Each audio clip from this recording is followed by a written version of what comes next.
అన్ని విషయాలు కూడా గౌరవ హరీష్ రావు గారు చెప్పారు. నేను ఒక 2 విషయాలు మాత్రం చెప్పదలుచుకున్నా.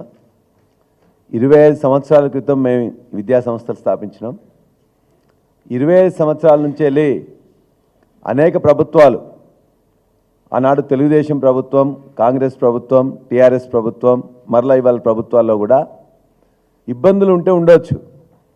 కానీ వ్యక్తిగతంగా రాజకీయ పరంగా ఏనాడు కూడా మేము ఇబ్బందులు ఎదుర్కోలే. గత 9 నెలలుగా వ్యక్తిగతంగా నా మీద, నా కుటుంబం మీద, నా విద్యా సంస్థల మీద విపరీతమైన దాడి చేస్తున్నారు, ఇబ్బందులు పెడుతున్నారు. రోజు పొద్దున్నే ఒక రెవెన్యూ కానీ, లేకపోతే ఇరిగేషన్ కానీ, లేకపోతే విజిలెన్స్ కానీ, లేకపోతే ఎన్ఫోర్స్మెంట్ వాళ్ళు కానీ, ఇంటెలిజెన్స్ వాళ్ళు కానీ, పోలీస్ వాళ్ళు కానీ ఏదో దాంతో వస్తారు బెదిరించడం. అది వేరే వాళ్ళు ఎవరో కంప్లైంట్ ఇచ్చిందని చెప్పేసి, కంప్లైంట్ ఇస్తే ఇవ్వండి అంటే లేదు ఓరల్గా ఉందంటారు. మేము కంప్లైంట్ ఇట్లా ఇబ్బంది పెడుతుందని చెప్పేసి మేము కంప్లైంట్ ఇస్తే పోలీస్ స్టేషన్లో తీసుకోరు. ఇతరులు కంప్లైంట్ చేస్తున్నారని చెప్పేసి మా దగ్గరికి మాత్రం వచ్చి ఇబ్బంది పెడుతుంటారు. కాబట్టి 9 నెలల్లో నా మీద కానీ, నా విద్యా సంస్థల మీద కానీ జరిగిన దాడి 25 సంవత్సరాలు ఎప్పుడు జరగలే. ఇది సరైనది కాదని చెప్పి నేను భావిస్తున్నా. ఇవాళ విద్యా సంస్థలనే బాగుంటే, విద్యార్థులకు సేవ అందుతే, మంచి క్వాలిటీ ఎడ్యుకేషన్ ఉంటే వస్తారు తప్ప ఇవాళ బీఆర్ఎస్ పార్టీ అనో పల్లరాజేశ్వరరెడ్డి ఎవరు చేరరు. ఇవాళ రాష్ట్రంలో NIRFలో 5వ ర్యాంకులో వచ్చిందంటే అక్కడున్న క్వాలిటీ ఎడ్యుకేషన్ ఇస్తున్నాం కాబట్టి వచ్చింది తప్ప మరొకటి కాదు. ఇవాళ మెడికల్ కాలేజీ కూల్స్తామని చెప్పేసి ఏదైతే వాళ్ళు ప్రయత్నం చేస్తున్నారో దానికి సంబంధించిన నీటిపారుదల శాఖ, రెవెన్యూ శాఖ, కలెక్టర్ గారు, HMDA గారు అందరూ పర్మిషన్లు ఇచ్చిన తర్వాతనే ఆ యొక్క భవన నిర్మాణాలు చేపట్టినాం. అది కంప్లీట్ అయింది. ఇవాళ నీటిపారుదల శాఖ వాళ్ళే మాకు ఇచ్చారు. ఆ నీటిపారుదల శాఖ వాళ్ళు వచ్చి నిన్న కేసు పెట్టారు. ఆ కేసులో వాళ్ళు ఎక్కడ కూడా ఏం చెప్పలే. కేసులో ఏం పెట్టారు, ఇంత ఎక్స్టెంట్ నేను జరిగినాను కానీ, లేకపోతే ప్రభుత్వ భూమి, లేకపోతే చెరువు భూమిలో నేను వచ్చిందని కూడా అక్కడెక్కడ మెన్షన్ చేయలే. అనురాగ్ ఇన్స్టిట్యూషన్స్ బఫర్ జోన్లోకి వచ్చినాయి అని చెప్పి చెప్తున్నారు. వస్తే ఎంత వచ్చినాం, ఒక స్కెచ్ మ్యాప్ ఇవ్వండి, లేకపోతే ఎన్ని అడుగులు జరిగినావో చెప్పండి.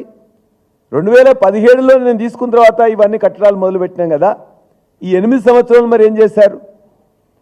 కాబట్టి వారు చెప్పిన విధంగానే ఎక్కడైతే హద్దులు నిర్ణయించిందో ఇవాళ నా భూమిలో మాత్రమే నేను కట్టుకున్నాను. ఇవాళ పెద్దలు హరీష్ రావు గారు చెప్పినట్టు మీరు ఆ ప్రభుత్వ భూమి కానీ, లేకపోతే చెరువు భూమి కానీ 1 ఇంచు కూడా నా దాంట్లో ఉన్నట్లయితే, నేను ఎంకరేజ్ చేసినట్లయితే ఇవాళ మొత్తం విలేకరుల సాక్షిగా, రిపోర్టర్స్ సాక్షిగా సర్వే చేసి హద్దు పెట్టమని చెప్పండి. అప్పుడే ఆ JCBలు, బుల్డోజర్లు పెట్టి వారి సమక్షంలోనే నేను కొట్టేస్తా. ఏదన్నా వారికి ఇవాళ డిక్లేర్ చేసినట్లయితే వాళ్ళు ఒక సర్వే చేసి అది నోటిఫై చేసి దాని ప్రకారం నేను జరిగినా అని చెప్పేసి ఒక అధికార పత్రంగా వారి దగ్గర ఏమన్నా ఉన్నట్లయితే దాని ప్రకారం ఖచ్చితంగా నేను ఎంత జరిగితే, ఎక్కడ జరిగినా, ఏమున్నా కూడా అది మెడికల్ కాలేజ్ అయినా, హాస్పిటల్ అయినా దాన్ని 5 నిమిషాల్లో 10 నిమిషాల్లో నేను టైం నాకు ఇచ్చినట్టయితే ఖాళీ చేయించి నేను కొట్టేస్తా. అంతే తప్ప నేను ఈ యొక్క విద్యా సంస్థలు కానీ మిగతా వాటికి కేంద్రం కాకూడదని వారు చెప్పిన దాన్ని చెప్తూ, దయచేసి ఎన్ని ఇబ్బందులు పెట్టినా, ఎన్ని కేసులు పెట్టినా చట్ట ప్రకారం కోర్టును ఆశ్రయిస్తాం.